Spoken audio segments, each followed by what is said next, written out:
Boa noite a todos do Centro Espírita Todos para o Bem de Patos de Minas. Aqui é o Laurence, começando aqui mais 5 minutinhos mais cedo. Hoje nós temos um encontro aqui, uma palestra, então começaremos às 19 horas, mas eu estou aqui já fazendo um teste e também vamos iniciar a nossa oração, né? Cadu, boa noite, tudo bem com você? Pode dizer para mim se está tudo ok com o áudio, se está tudo ok com o vídeo. Boa noite, Nancy. Helenice, seja muito bem-vinda, boa noite.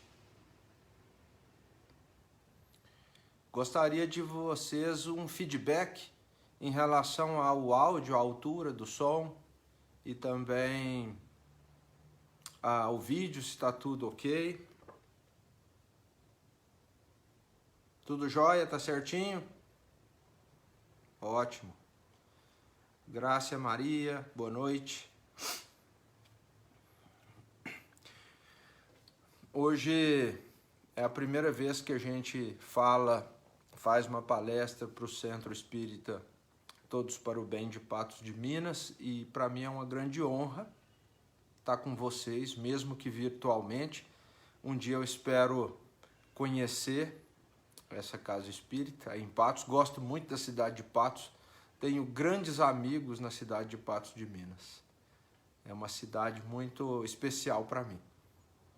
E hoje nós vamos falar sobre bem-aventurados os aflitos, num momento em que, aliás, né, sempre vivemos em aflição de alguma maneira, e nesse momento a gente tem uma grande aflição, uma pandemia em transcurso.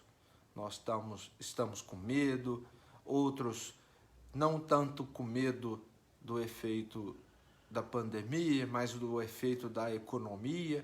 Enfim, todos os medos têm a razão de ser, e a gente gostaria de bater um papo. Não é uma aula, é apenas algumas reflexões. Eu gosto de dizer que vamos estudar juntos, muito mais do que uma palestra, é um estudo junto. Eu agradeço, Cadu, muito obrigado pela recepção, pela acolhida. Bom, tá faltando 2 minutos, eu gostaria de fazer uma prece. Voltou? Parece que deu uma quedazinha aqui. Espero que tenha voltado o vídeo.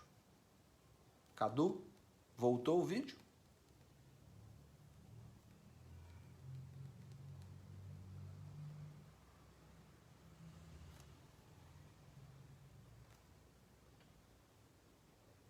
Parece que sim, né? Então vamos fazer uma prece. Eu gostaria só que... Ok, voltou.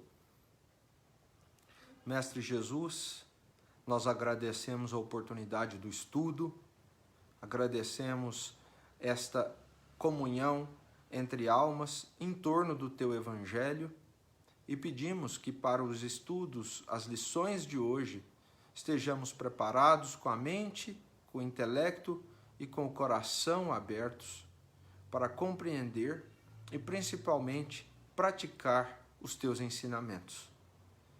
Que sejamos nós instrumentos de Tua paz, e que aqueles parentes, amigos, colegas de trabalho e quem quer que seja, que cruzar com o nosso caminho, que através desta lição possamos ser também educadores e darmos o exemplo dos Teus ensinamentos. Pai nosso que estais nos céus, santificado seja o vosso nome. Venha a nós o vosso reino, seja feita a vossa vontade, assim na terra como no céu. O pão nosso de cada dia dai-nos hoje, Senhor. Perdoa, Pai, as nossas ofensas, assim como nós perdoamos aqueles que nos têm ofendido. E não nos deixeis cair em tentação, mas livrai-nos do mal. E que assim seja. Então, 19 horas, a gente vai começar então o nosso bate-papo. Sejam todos muito bem-vindos. O Cadu e o Centro Espírita Unidos para o Bem de Patos de Minas saúda a todos. Jesus, na sua segunda bem-aventurança, diz uma frase que talvez para muitos possa ser entendida de uma forma estranha. Ele diz que o aflito é um bem-aventurado e será consolado. Bem-aventurados os que choram, porque serão consolados, em outras traduções. Às vezes, nós podemos imaginar que Jesus estaria incentivando a aflição, incentivando o sofrimento, para que pudéssemos estar de acordo com essa bem-aventurança e sermos consolados. Imagino que não seja essa a ideia de Jesus quando ele se refere aos aflitos. O que talvez Jesus tenha quisto dizer é que aquele que vive a experiência da aflição e a recebe, aquele que lida com a dor e o sofrimento e chora e padece e sofre, esse será consolado. Nós vamos usar na nossa explanação, como base do nosso bate-papo, o capítulo 5 do Evangelho segundo o Espiritismo, que é o capítulo Bem-aventurados os aflitos. Kardec, na reunião de temas para compor o Evangelho segundo o Espiritismo, colocou o Bem-aventurados os aflitos, até mesmo antes da bem-aventurança dos pobres de espírito, que na literatura, no Evangelho, vem antes, vem como primeira bem-aventurança. Esse capítulo, o capítulo 5, Bem-aventurados os aflitos, é o maior capítulo do livro do Evangelho segundo o Espiritismo. Ele tem 31 itens. Eu não acho que isso seja uma mera coincidência, né? É difícil pensar que uma obra que é organizada por uma espiritualidade superior, tendo como comandante mor Jesus, poderia ter alguma coisa que fosse aleatória, ao acaso, e que não estivesse premeditadamente programada.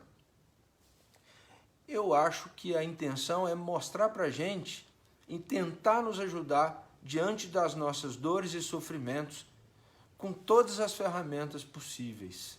Então, como nós vivemos num mundo ainda marcado pela dor, pelo sofrimento, pelas expiações e pelas provações, é muito importante que esse consolo, que essa mensagem, que esse ensinamento nos prepare para que consigamos raciocinar, para que consigamos trazer para o intelecto, para a razão, tudo que está relacionado com os nossos sofrimentos, com as nossas aflições. E não apenas esse capítulo 5 é o maior, como ele vem na sequência de outros 4 capítulos muito interessantes. O primeiro capítulo do Evangelho segundo o Espiritismo, não vim destruir a lei. Então Kardec organiza de tal forma que a primeira lição que nós vamos ter é a seguinte: Jesus não mudou a lei. Ele não alterou as regras que sempre existiram no universo, que são as leis divinas. Ele não transformou nenhuma lei, ele não revogou nenhuma lei. Ele modificou a leitura da humanidade, isso sim, porque no início, com Moisés, não tínhamos a maturidade enquanto moral e intelectual para conceber o que Jesus vem trazer depois. Quando diz para nós, por exemplo, um pouco mais à frente das bem-aventuranças, nos capítulos 5, 6 e 7, que compõem o Sermão da Montanha, que Jesus vem estruturar esta lei e explicar para nós itens que antes não era ou não deveria ser compreendido, e agora sim, quando ele diz: ouvistes o que foi dito, amarás o teu amigo e odiarás o teu inimigo. Eu, porém, vos digo, amai os vossos inimigos. E por aí vai. Depois, como lição de casa para a gente, vamos dar uma olhada nessa estrutura de legislação que Jesus coloca ali no Sermão da Montanha. Então ele primeiro estabelece para nós: não há nada fora da justiça, fora da lei. Se nós acharmos que algo que nos acontece, se acharmos que algum sofrimento que nós vivemos está fora das leis divinas, das leis naturais, a gente já vai estar começando errado. Nada que nos acontece escapa a leis imutáveis, universais, que vale aqui para o nosso país, que vale aqui para o nosso planeta, que vale para o universo todo. O segundo capítulo do Evangelho segundo o Espiritismo, há várias moradas na casa de meu pai. Às vezes eu confundo um pouco o segundo com o terceiro. Desculpa, meu reino não é deste mundo. Há várias moradas na casa de meu pai, é o capítulo 3. Então, Kardec coloca depois a ideia, a realidade da vida futura. Ora, para você lidar com uma aflição, com um momento difícil, às vezes, para você lidar com algo que nessa encarnação não vai ser solucionado, se você não tem uma ideia bem formada de uma vida no futuro, de uma continuidade da vida espiritual, fica bastante complicado. Como que nós vamos ter esperança, ter fé, lutar para vencer as nossas aflições se a gente não concebe um futuro? E por isso o Espiritismo, ele traz na sua filosofia, na sua religiosidade, esse aspecto tão fundamental, tão abençoado, isso a gente tem que agradecer imensamente, que é o da imortalidade da alma. Podemos nós, espíritas, vivermos como se não soubéssemos disso. É uma realidade. Não analisar a imortalidade da alma, não analisar a vida futura. Mas esse reino, essa proposta que Jesus trouxe, essas recompensas das bem-aventuranças, por exemplo, aqui a bem-aventurança, a recompensa das aflições é o consolo. Se nós não acharmos uma continuidade, se não percebermos essa continuidade, é difícil conviver com o sofrimento. O terceiro capítulo, há muitas moradas na casa de meu pai, para que a gente consiga também racionalizar que cada habitat contém o seu grupo espiritual compatível. Se na Terra nós temos violência, nós temos o mal, se nós temos intolerância, se nós temos várias imperfeições da personalidade humana, nós não podemos achar que estamos aqui como um indivíduo extra, como uma pessoa à parte dessa realidade. Então temos em nós também todos esses elementos. Então essas várias moradas da casa do Pai diz pra gente que nós estamos aqui porque merecemos estar aqui.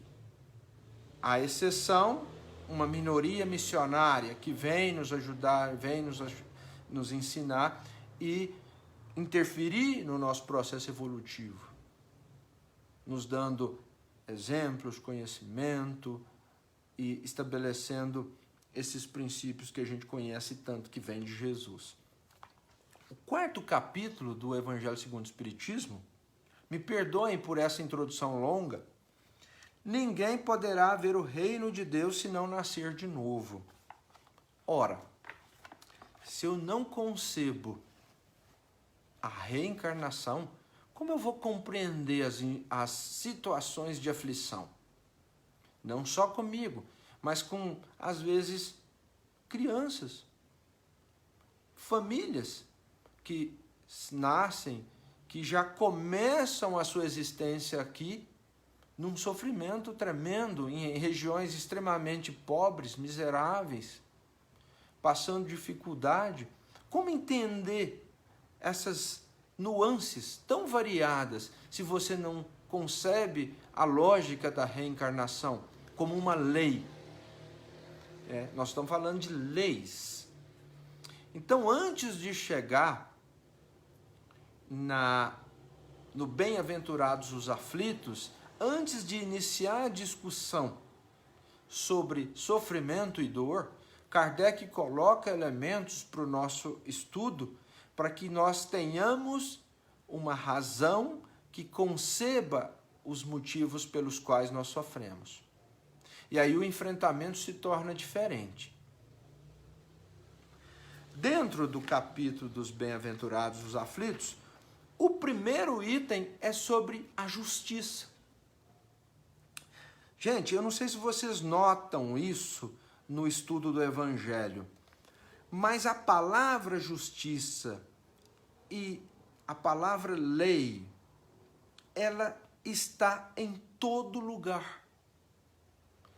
As ideias morais, o amor sempre nos é trazido ligado a essa questão de justiça. Inclusive, no Livro dos Espíritos, dentro da parte terceira, que estuda as leis morais, não se dissocia a lei de caridade e de amor da lei de justiça. Está lá, lei de justiça, amor e caridade. Então é fundamental que sempre reflitamos as morais, as leis morais, que sempre entendamos as virtudes propostas pelo Evangelho, sempre dentro de um contexto de justiça. Porque estamos submetidos a uma lei universal, justíssima, causa e efeito. Não há como escapar dessa fatalidade. Ainda bem. Imagine se nós fizéssemos coisas, se fosse permitido ao homem fazer alguma coisa e que ele não precisasse responder por isso. Algo motivado por sua própria intenção, pelo seu próprio livre-arbítrio. Então, o primeiro item do capítulo 5 é sobre justiça, a justiça das aflições.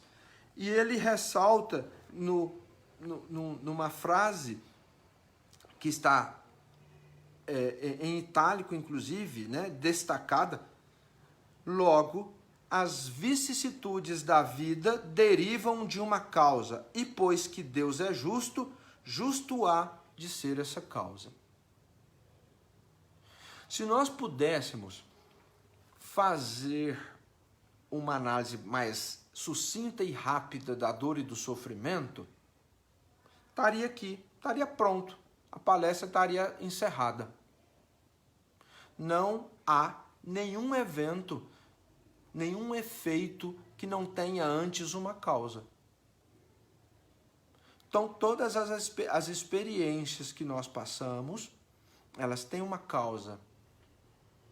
E se nós estamos enfrentando vicissitudes, é porque precisamos passar por essas experiências. Elas fazem parte do nosso, em outras palavras, karma. Né? Dentro de outras filosofias, essa realidade é muito bem trabalhada também, o karma. Inclusive, karma não é uma palavra que nasceu da cultura ocidental, da religião cristã. Dentro dessa justiça, logo após estabelecer que não estamos sofrendo ao acaso ou por algum tipo de injustiça, Kardec coloca as causas atuais das aflições.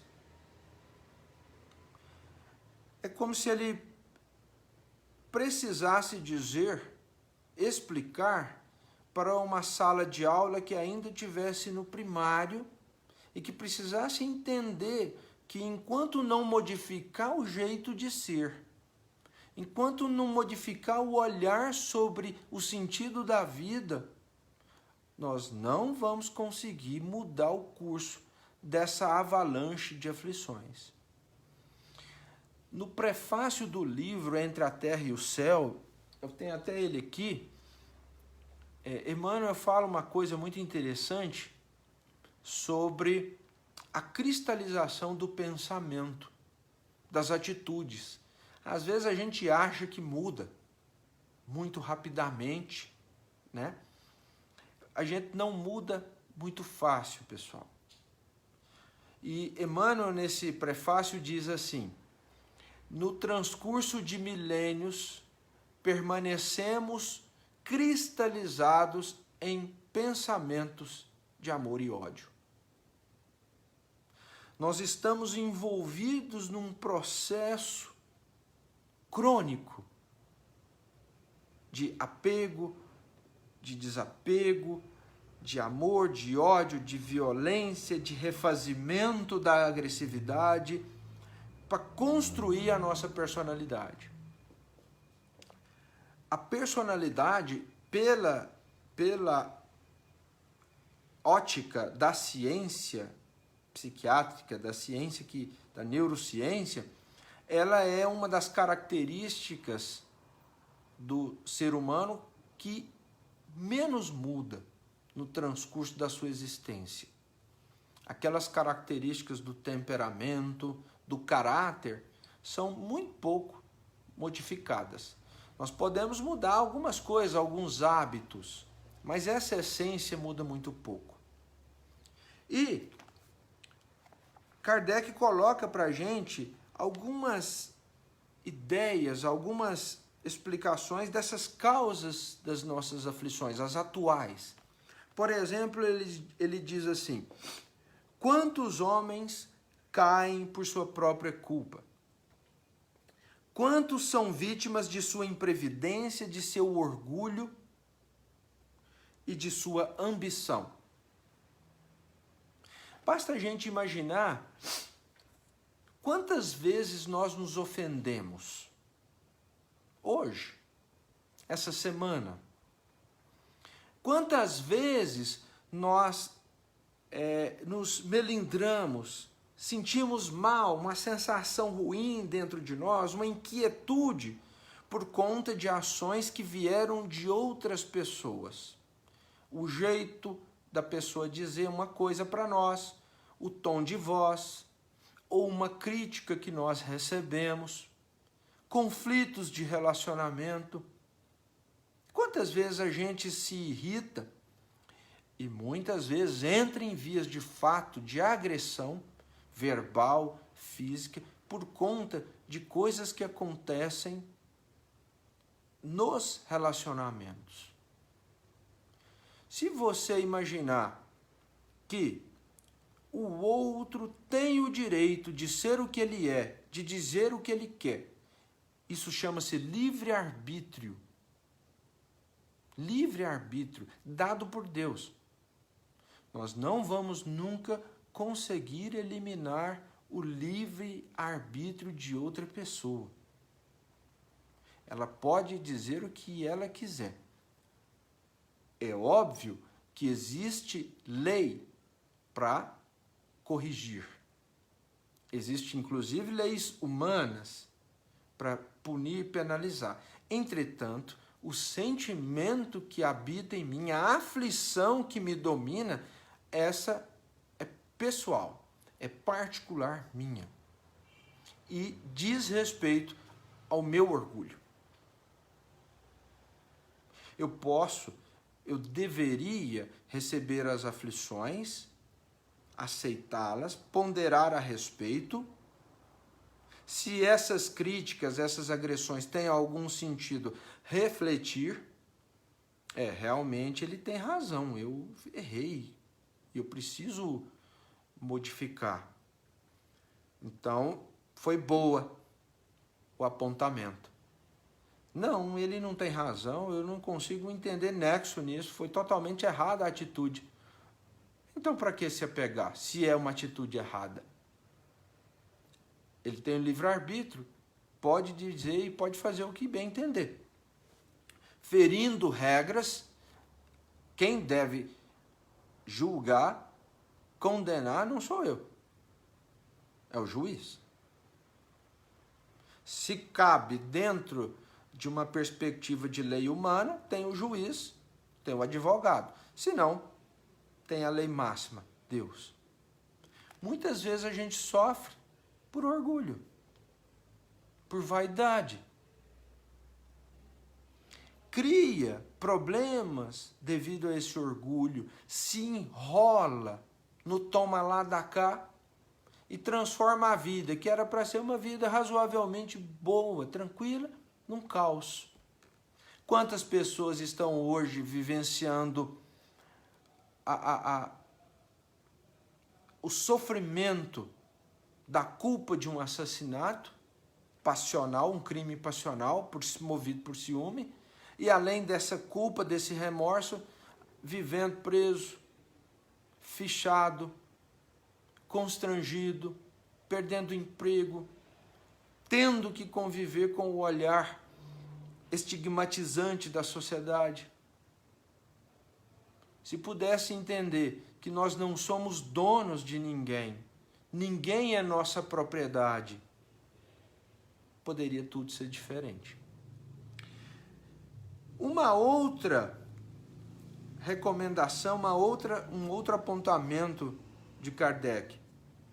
Quantas uniões desgraçadas porque resultaram de um cálculo de interesse ou de vaidade, e nas quais o coração não tomou parte alguma. Quantas vezes nós nos relacionamos com as pessoas, seja na parte afetiva, construindo um par, um cônjuge, ou na parte social, profissional, ou mesmo dentro de um círculo que teoricamente deveria ser de amizade, quantas vezes nós nos relacionamos por interesses que não o bem, que não um sentimento puro e sincero de simplesmente cultivar amizade, respeito, amor, companheirismo. Então, nós também criamos relacionamentos que vão nos trazer conflito, porque eles não são pautados em nenhuma virtude, em nenhum sentimento positivo. Casamento, por exemplo, que é estabelecido por conta de beleza, a beleza acaba, o casamento acaba junto.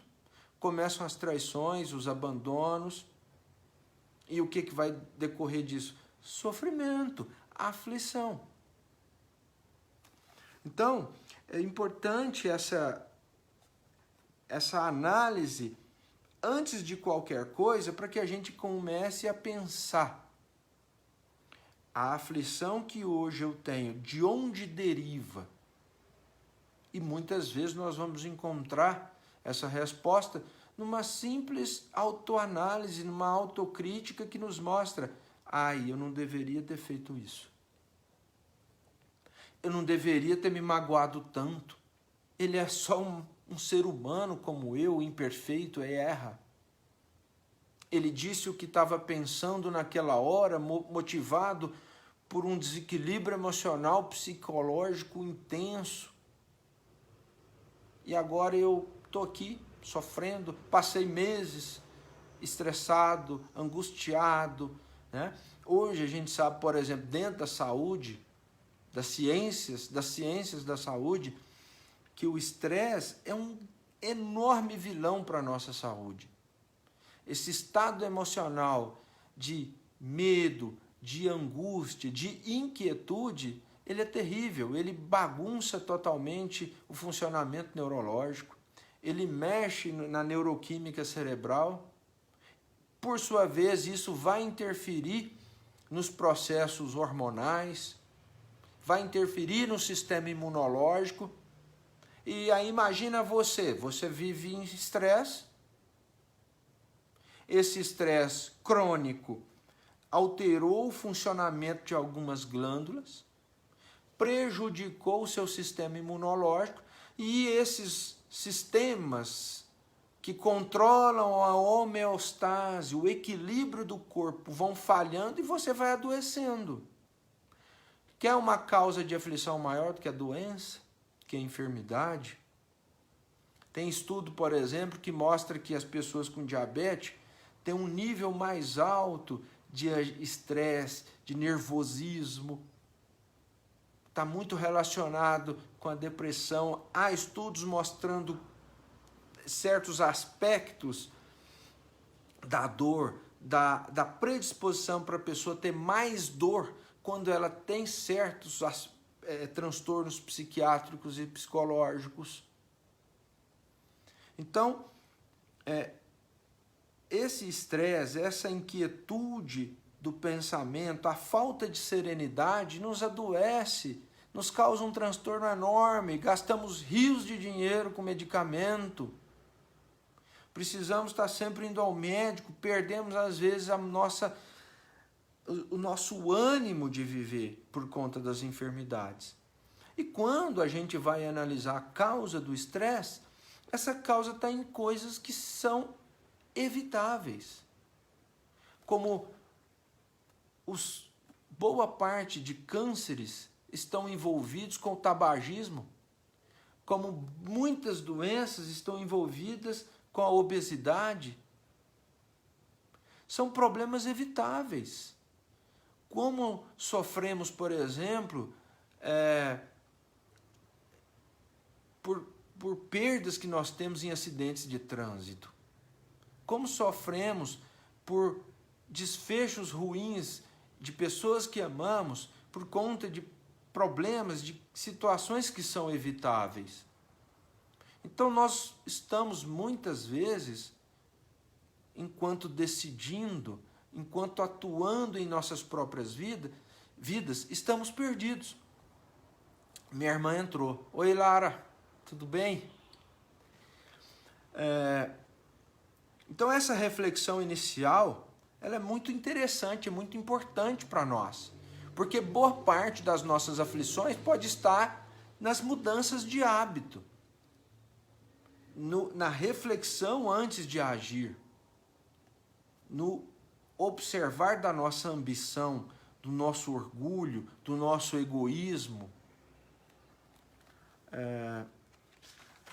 Depois, Kardec coloca sobre as causas anteriores das aflições, as aflições que não vão encontrar a resposta nessa encarnação, algo que fizemos no passado, e basta observar a história, buscar como era o comportamento da nossa sociedade no passado, inclusive recente.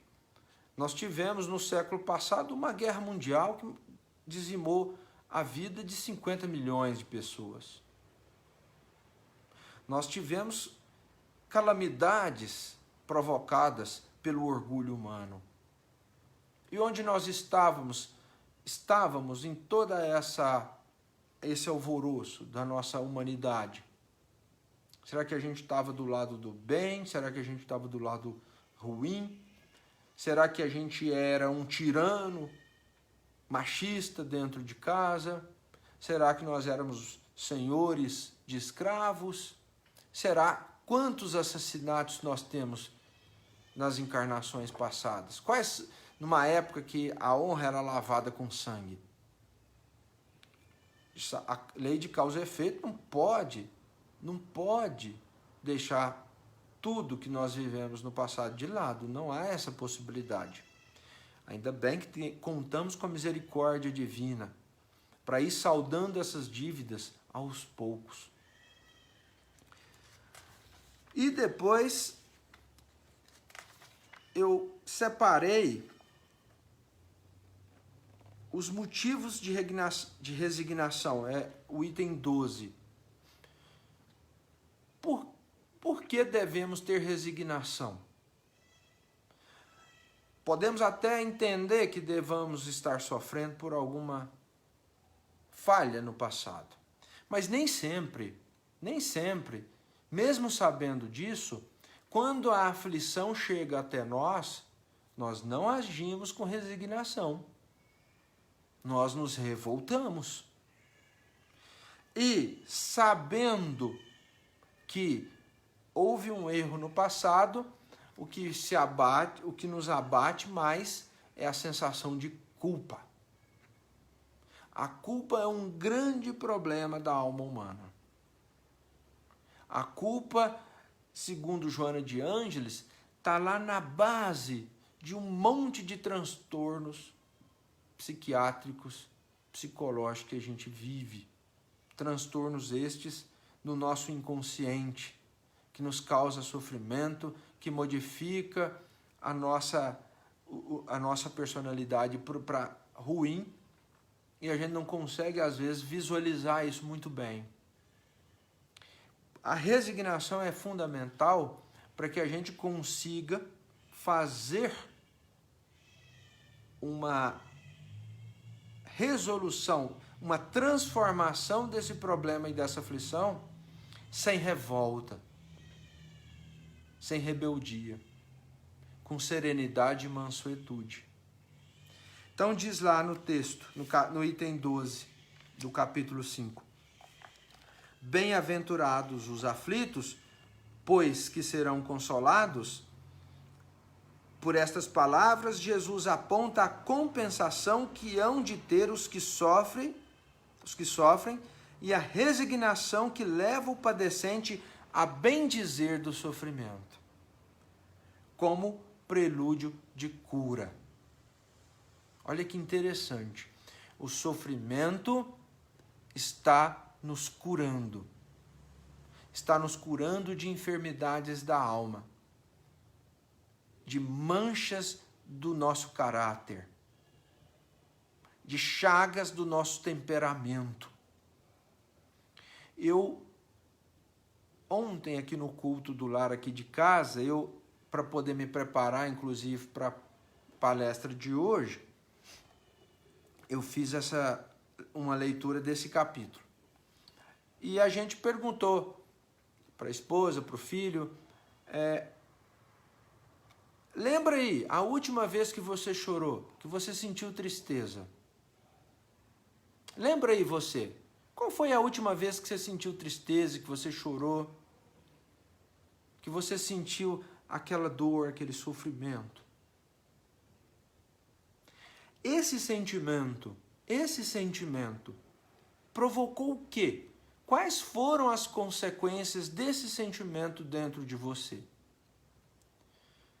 Aqui a gente disse coisas do tipo, eu chorei de emoção, de alegria, foi um sentimento positivo. O outro, eu chorei pela perda da minha avó, no caso da minha esposa. O sentimento de chorar, de sofrer pela perda de um ente querido, esse sentimento, ele não é ruim, ele não é negativo. Porque ele está validando o amor que você sentia pelo seu ente querido. Seria estranho se o seu ente querido desencarnasse e você nada sentisse. Seria estranho se uma pessoa que você ama te abandonasse e você nada sentisse. Então, o que era aquilo que eu dizia ser amor? A saudade, a dor da perda e o nosso trajeto do berço ao túmulo é um trajeto de perdas sequenciais. Nós vamos perdendo o status, a beleza, a juventude, a saúde, pessoas que a gente ama. Daqui um pouco a gente aposenta e perde, entre aspas, o emprego. Eu vou sofrendo e vou tendo saudades ao longo dessa trajetória, porque cada momento em que eu vivi valeu a pena. E esse sentimento, essa aflição, esse sofrimento, ele é positivo. Porque ele mostra que eu tenho coração. Ele mostra que eu não sou de pedra. Mostra que eu sou sensível. Quem é insensível e quem não sofre são os psicopatas, que têm um transtorno gravíssimo de personalidade. Não tem cura. É difícil curar. Desculpe, não tem cura por essa ciência que está aí. Que nós temos aqui à nossa disposição. Mas o que esse texto vem dizer é o seguinte: bendizei o sofrimento, tenha resignação, porque isso será prelúdio de cura. E quantas vezes, diante do sofrimento, nós somos levados a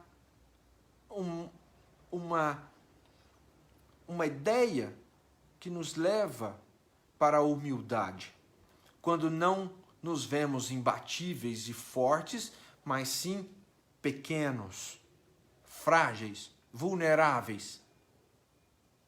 E que, olha, eu achava que eu era imbatível, eu me sentia muito poderoso, eu me sentia melhor que muitas pessoas e de repente uma bobeirinha, um vírus, me derrubou. Eu achava que estava tudo perfeito e de repente um erro, alguma coisa aconteceu e devastou o meu planejamento.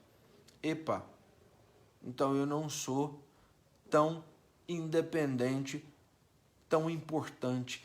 Tenho que frear a minha prepotência, a minha arrogância, a minha vaidade. Não é mesmo? Então o sofrimento, ele nos ajuda. No consultório, eu trabalho dentro da ortopedia com uma medicina voltada para atuação em dor. Eu vejo nitidamente, pessoal, as pessoas que mais sofrem com problemas dolorosos no organismo são os mais orgulhosos, que têm uma incapacidade total de aceitar que a vida pode não ser do jeito que ela queria. Uma personalidade extremamente controladora, que queria que as pessoas estivessem onde eu acho que elas deveriam estar, e eu queria ouvir o que eu acho que a pessoa deveria falar e não o que ela quer falar. Essa personalidade controladora e dentro das definições de personalidade, eles vão chamar isso de uma personalidade que quer sempre evitar danos. Não posso tomar prejuízo de jeito nenhum. Nem na vida pessoal, nem no relacionamento, nem financeiro, nem emocional. Eu não posso tomar prejuízo. Eu tenho que estar sempre controlando tudo. Essas pessoas sofrem muito. Porque não existe a resignação, e sim a rebeldia diante do sofrimento. Depois ele vem dizer assim: o homem que sofre assemelha-se a um devedor de avultada soma, a quem o credor diz: se me pagares hoje mesmo a 100ª parte do teu débito, quitar-te-ei do restante e ficarás livre. Ou seja, paga um pouquinho, paga hoje, e eu vou amenizar o resto da dívida. Não se sentiria feliz o devedor por suportar toda espécie de privações para se libertar, pagando apenas a 100ª parte do que deve? Em vez de se queixar do seu credor, não lhe ficará agradecido? Então, todas as dificuldades que nos aparecem, muitas vezes são uma proposta de transformação, de mudança, de rever o que anda dentro de nós, de rever o meu posicionamento social, familiar, profissional, de rever o que eu sinto em relação às pessoas. A gente tem aquela velha frase que às vezes a pessoa erra, e aí a outra pessoa que está ali convivendo e suportando aquele sofrimento todo, não aguenta mais e vai embora. E aí o outro fala, ai meu Deus, que sofrimento. E a gente fala, só foi cair a ficha depois que perdeu. Então às vezes acontece um elemento ali na nossa jornada, né, uma aflição em algum momento da vida, para evitar dali a um tempo que a coisa seja pior. Para que a gente consiga já mudar ali. Então, quando vem a dor, quando vem uma dificuldade, a primeira coisa, a primeira atitude deve ser a aceitação. Isso não quer dizer que devamos ficar imóveis, acomodados, mas sim receber a aflição, conviver com essa aflição, dormir com essa aflição, levá-la para a cama, para analisá-la, para perceber esse sentimento, para rever o nosso relacionamento com as pessoas e principalmente o nosso relacionamento com Deus. Reconhecer que não somos tão grandes como imaginávamos, que estamos num circuito complexo de vida. Estamos numa família enorme, que é essa família humana. E eu falo, eu preciso ajudar o outro. Eu preciso interferir na dor do outro, porque agora eu estou sentindo uma dor e pessoas ajudaram, interferiram na minha dor. Somos interdependentes. Quando cai a ficha disso, é uma virada de chave. Eu não vou dizer que a gente vai se transformar da água para o vinho do dia para a noite. É muito lenta a mudança. Depois acontece a mesma coisa, a gente vai ficar chateado da mesma forma, vai sentir raiva às vezes, mágoa. Mas quando a gente entende que não somos melhor do que as pessoas, que somos interdependentes, precisamos uns dos outros, nos ajuda muito a fazer o plano de vencer, de ultrapassar a aflição. Um pouco mais adiante,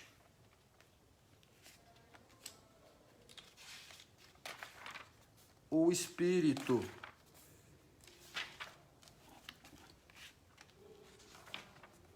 Delfina de Girardin comunica e deixa, Kardec registra uma mensagem de um título muito interessante, no item 24 do capítulo 5, Bem-aventurados os aflitos, capítulo 5 do Evangelho segundo o Espiritismo.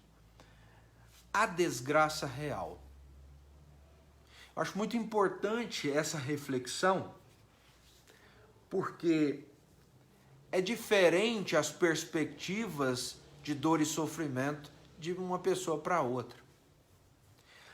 Na minha prática, às vezes uma pessoa amassa o dedinho na porta e fica desesperada. Mesmo após saber que não houve uma fratura, que aquela dor vai logo passar, que é uma questão de alguns dias, que basta a gente pôr um gelo e tomar um medicamento. Outras pessoas, eu já assisti isso, terem uma fratura exposta gravíssima na perna e se manterem serenas, esperançosas. Então, o valor que nós damos para o problema, ele é individual e muitas vezes pautado na nossa perspectiva egoística, porque não queríamos, não aceitamos aquela aflição, e também orgulhosa, porque não nos achamos merecedores de passar por aquela situação. Não encontramos o proveito que a aflição nos traz. Então esse Espírito vem dizer, a desgraça real. Porque muitas coisas que a gente diz assim, ai, que desgraça na minha vida, não são. São bênçãos.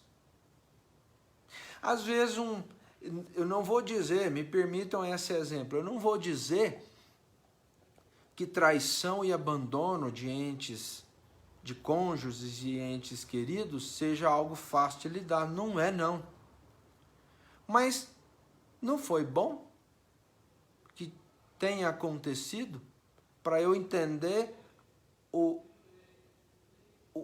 com quem eu estava convivendo?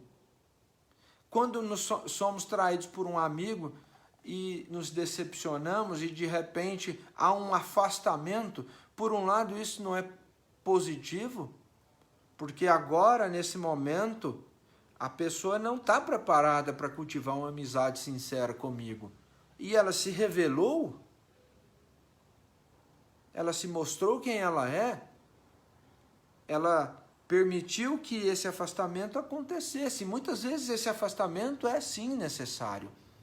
Obviamente eu não tenho que odiar as pessoas, sentir raiva, mágoa, decepção e julgá-las. Mas muitas vezes eu preciso ser prudente, como as serpentes. Eu preciso ter cautela nos meus convívios, nos meus relacionamentos. Então, aquilo que parece ser muito ruim, ser uma desgraça, é bênção. Tem uma expressão que é interessante demais, que a gente vê, livramento, não é? Livramento. Às vezes você vai ter uma enfermidade, um problema que vai modificar um hábito alimentar. E se não fosse modificado esse hábito alimentar, você adquiriria muito em breve um infarto, um câncer decorrente desse mau hábito alimentar. Isso é ruim? Não, é um livramento.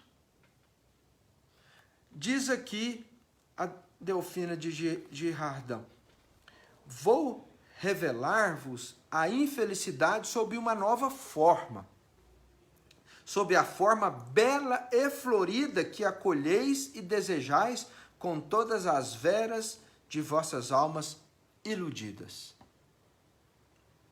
Pessoal, é importante isso, é importante essa reflexão. Nem sempre aquilo que a gente vê, nem sempre aquilo que a gente acha que é verdade. A gente vive meio que num mundo paralelo, um mundo de ilusão. A gente tem um monte de expectativa que, na verdade, não se baseia na realidade. E a gente sofre quando é decepcionado. Por que a gente se decepcionou, então? Porque a gente depositou muita confiança, muita expectativa. A gente queria extrair muito de algo que não tinha tanto para nos oferecer. E aí vem a desilusão. Desilusão nada mais é do que sair da ilusão. Isso é ruim? Não, isso não é ruim, isso é bênção, isso é livramento. Então a forma de perceber as aflições, ela é também muito importante. E ela diz: a infelicidade é alegria, prazer, tumulto e vã agitação. É a satisfação louca da vaidade, que fazem calar a consciência. Eu entendo esse calar a consciência como porque as leis divinas estão inscritas na nossa consciência. Esse calar a nossa consciência é nos desconectar com a verdade. É nos colocar numa ilusão. Nos tirar da perspectiva das leis naturais, das leis divinas, nos afastar de Deus, nos afastar de Jesus. Olha que interessante essa colocação dela. Cala a consciência.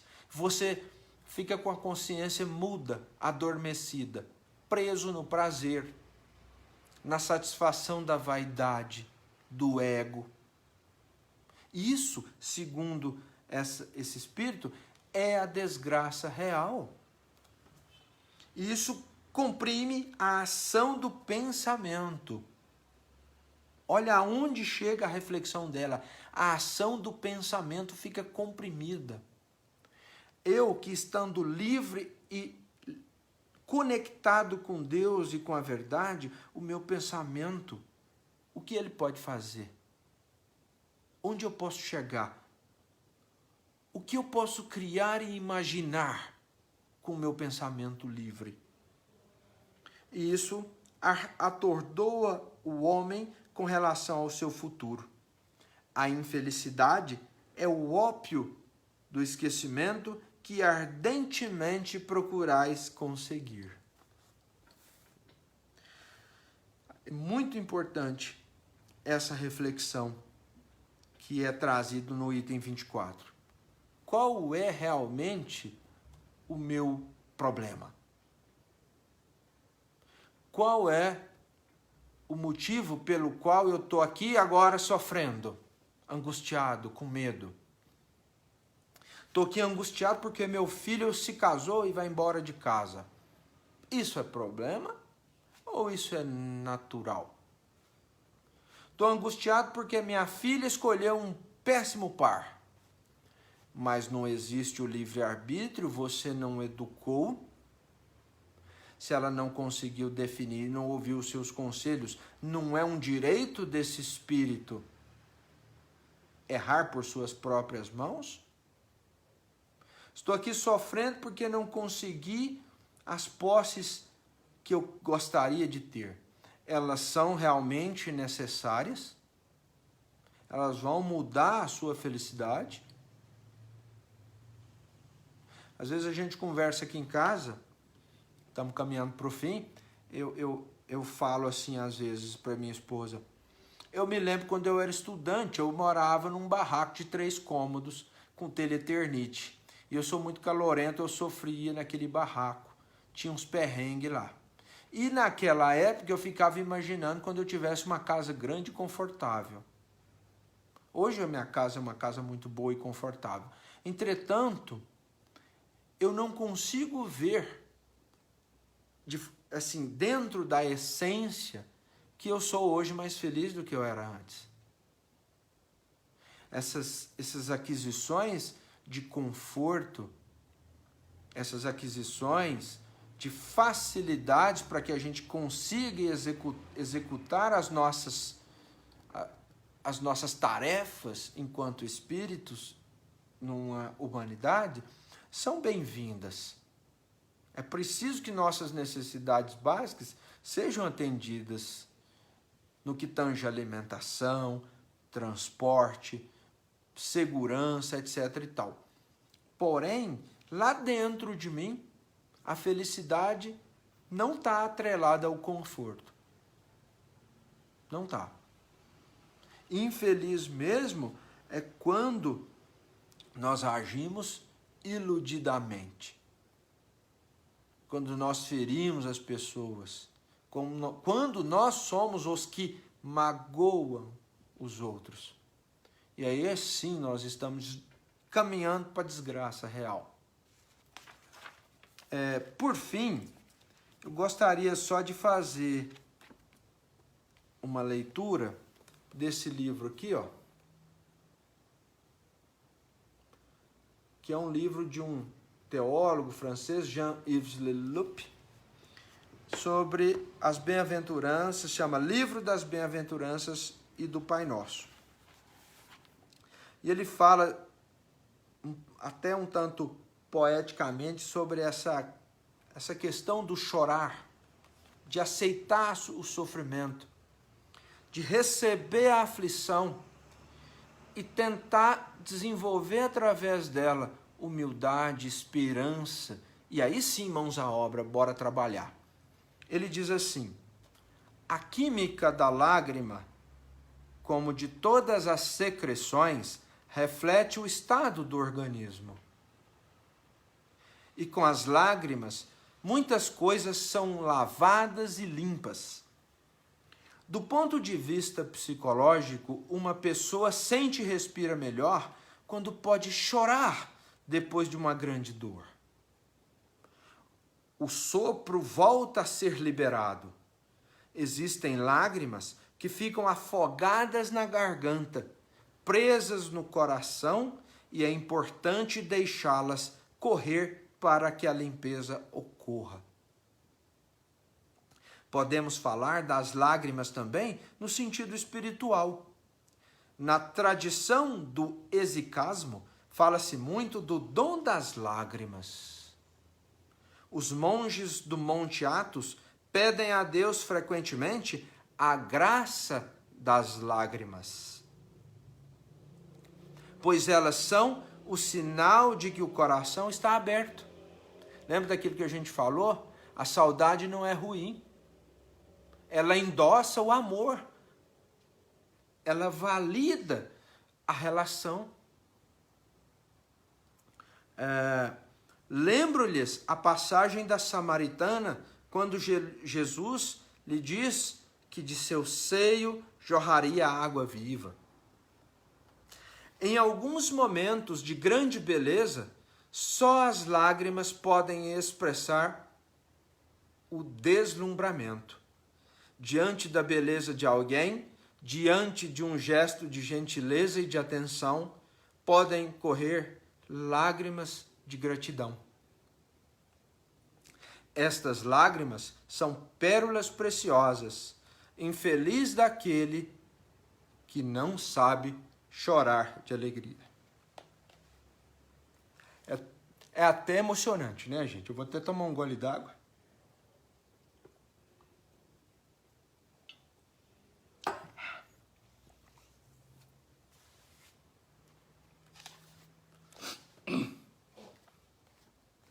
Muito bonito. Assim, há lágrimas de dor e de alegria. Lágrimas de purificação e também lágrimas de contemplação. Estas podem ocorrer durante a meditação, durante a prece. De acordo com a tradição, não é preciso ter medo destas lágrimas. Um padre do deserto diz em sua reflexão: você foi batizado na água, mas se você não for batizado em suas lágrimas, seu batismo não será suficiente. É o batismo das lágrimas. Eu estou emocionado. Então, é com essa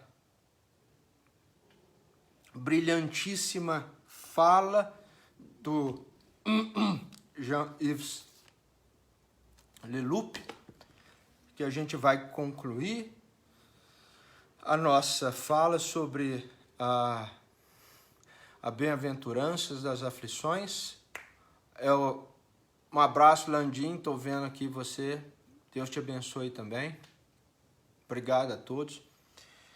Que a gente pense, reflita nessa bênção que é poder chorar. Na alegria de conseguir deitar a cabeça no travesseiro e chorar. E desse choro, regado na resignação, na aceitação, sairmos um pouco mais humildes, percebendo as nossas fragilidades, percebendo as nossas fraquezas e pedindo a Deus força e renovação. Pedindo a Deus força para superar essas dificuldades. Com certeza, um pouquinho de tempo à frente, nós vamos agradecer o sofrimento. Nós vamos agradecer a dor que nos revelou a verdade. Estávamos iludidos. Então vamos elevar o nosso pensamento a Jesus, finalizando a nossa palestra, agradecendo imensamente a oportunidade que nos foi dada de comentar as lições do Cristo, de tentarmos entender o que realmente Jesus propôs para nós e que consigamos observar aquele que sofre e estender a mão.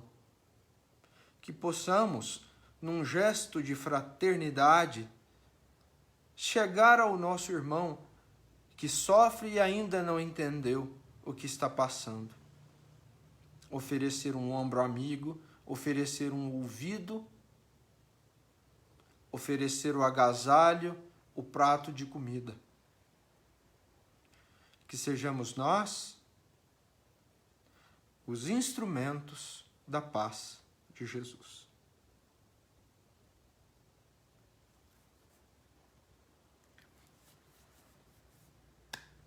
Assim seja.